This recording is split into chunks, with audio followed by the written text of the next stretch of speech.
I was not born to be forced. I will breathe after my own fashion. Henry David Thoreau wrote this line years later in his essay Civil Disobedience, reflecting on one of his powerful moments, the night he spent in jail. But why was he jailed? Because he refused to pay a poll tax, a small act of civil disobedience against much bigger injustices. President James K. Polk's war on Mexico, and a government defending the institution of slavery. Thoreau saw the system as sick, led by a president eager for war and blind to basic human dignity. The essay was published in 1849, first named as Resistance to Civil Government. It was a powerful argument for the moral duty of individuals to resist unjust laws. That one essay would later inspire world-changing figures like Mahatma Gandhi, Martin Luther King Jr., and many others. That's why I chose him for today's video. I will be discussing how in sick societies of ours, we as an ordinary, honest person can live a life which Thoreau wrote as, "Let your life be a counter-friction to stop the machine."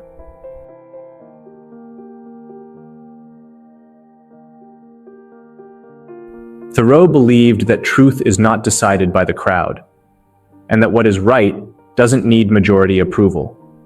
As he boldly wrote, "All men recognize the right of revolution, that is, the right to refuse allegiance to, and to resist the government when its tyranny or its inefficiency are great and unendurable."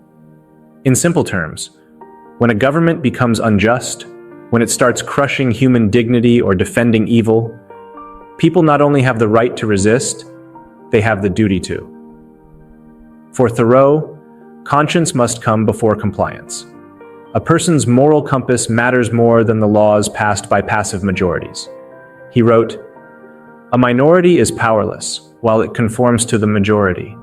It is not even a minority then, but it is irresistible when it clogs by its whole weight." In other words, a single person or a small group that refuses to go along with injustice becomes a real force, precisely because they disrupt the smooth functioning of the unjust machine. And history proves him right. Think of Socrates, killed by majority vote for daring to question the state, or Copernicus and Martin Luther, once condemned as heretics for challenging false beliefs, now honored as heroes. Thoreau asked, "Why is it that governments always crucify Christ, excommunicate Copernicus and Luther, and pronounce Washington and Franklin rebels?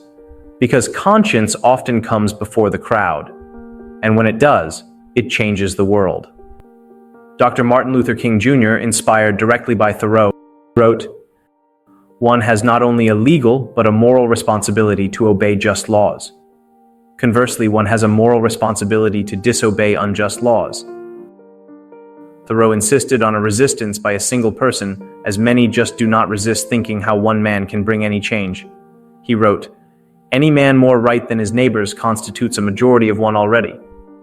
You don't need permission from the masses to follow your conscience." He urged abolitionists not to wait for popular support to act. He called on them to withdraw their support from the government immediately, both in person and in property, even if they were alone in doing so. Waiting for the majority was just another excuse to delay justice.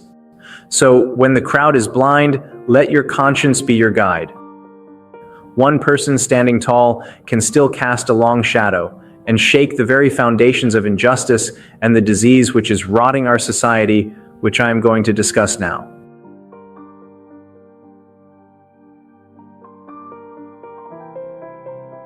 A society is sick when people blindly obey laws, customs, and systems that violate the most basic human values, when obedience becomes more important than conscience.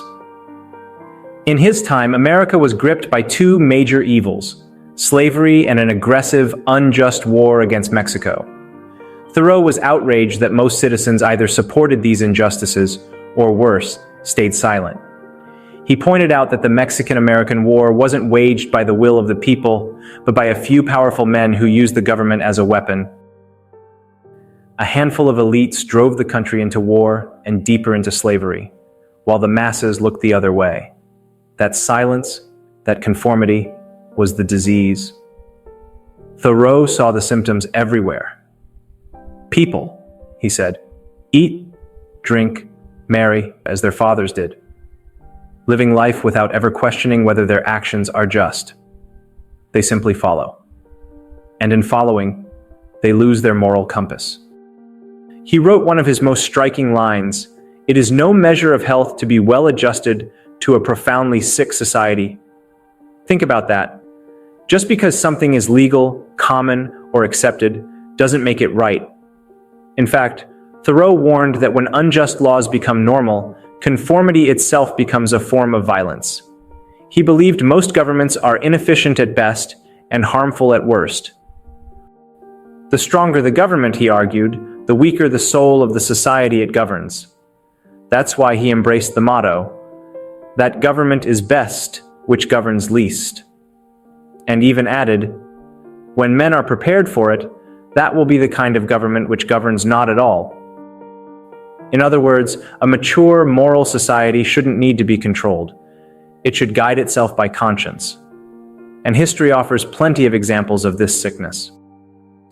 Laws that once required people to own slaves, laws that forced men to fight in unjust wars, laws that denied women and minorities their rights. All of these were legal, yet profoundly immoral. So what did Thoreau say to the person who's ordered by law to participate in injustice? This is what I am going to discuss now.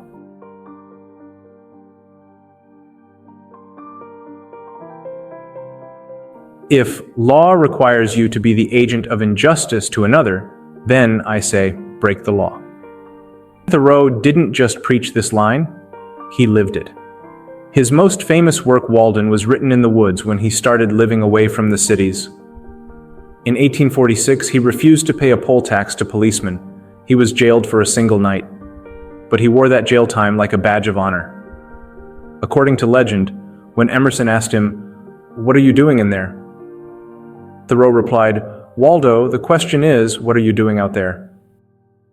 That moment says it all. Doing nothing in the face of injustice is far worse than disobedience. Well, someone paid his tax afterwards, but his non-violent resistance did raise questions in people who were blindly following the rules imposed by the government. He imagined, what if just 10 honest people, refusing to hold slaves, were imprisoned for it? It would be the abolition of slavery in America. In other words, nonconformity works not by violence, but by exposing injustice and withdrawing consent. It jams the gears of the machine. He believed that even one moral act, done from principle, doesn't just make a statement. It restructures the moral landscape. Action from principle changes things and relations. It is essentially revolutionary. And he was right. History proves it. His quiet defiance sparked louder movements. Abolitionists like William Lloyd Garrison and Frederick Douglass stood against the law when the law was wrong. Gandhi later said that Thoreau's essay gave him confirmation of the effectiveness of deliberate resistance to unjust laws. We see it again in early Christians defying Roman edicts, in the Boston Tea Party, where colonists dumped tea instead of paying unfair taxes. In each case, people risked jail, fines, or violence. But their refusal to conform jolted sick systems into change. Thousands joined sit-ins, marches, and boycotts, not to destroy, but to heal. Their nonviolent nonconformity created tension that forced America to confront itself, and ultimately helped lead to the Civil Rights Act of 1964. In every era, the cure has been the same: individuals refusing to go along with the sickness. Thoreau knew that change begins slow, but once it starts, it's unstoppable. What is once well done is done forever.